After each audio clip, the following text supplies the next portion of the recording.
my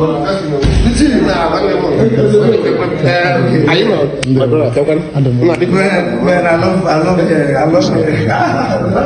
because this is luxury. This is luxury. Luxury or nothing. The MIGA king. Because I don't know if these are the kind of when I was campaigning for that presidency. You know, my interest was a central voice. Exactly. Somebody that can do.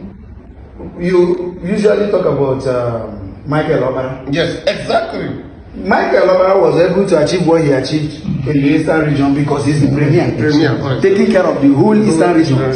A governor, if we must do something for Igbo, we must have a consensus to have one voice. Yes. That can go to Anambra without any let or hindrance. That is exactly what I want us to do. Thank you. Why? Because right now, because of the state division, now it will be very hard to get our 5 governors to agree, to have one voice. Exactly. Not even agree. They might agree, but they will not have one voice. Now I will tell you something now. There's a particular organization. Amamiya about this organization. They were so big that they were next to Ohanes in Igbo.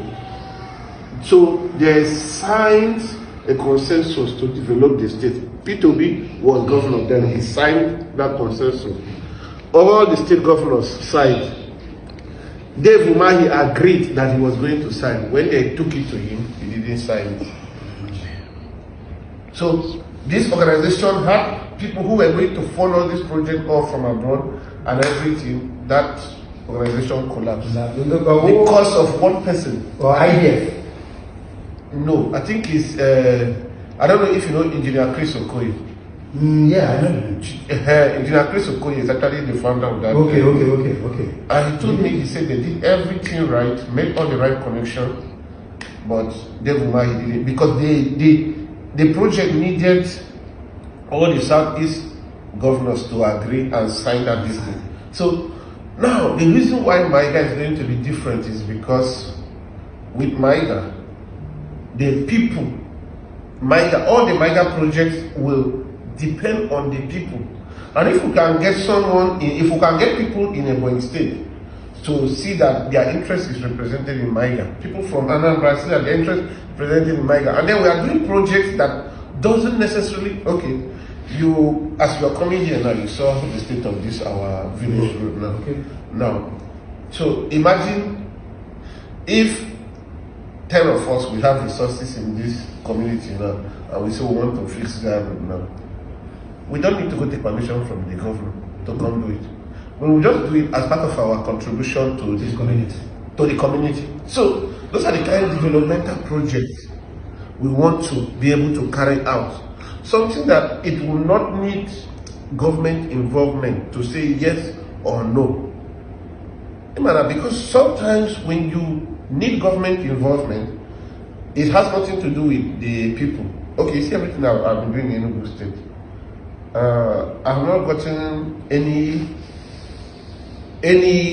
I am the youngest investor in this state. Yes. Last year, I counted $2 million in my hand that I invested in this state. Now that is over 2.something billion naira. Now, this is in this same state now.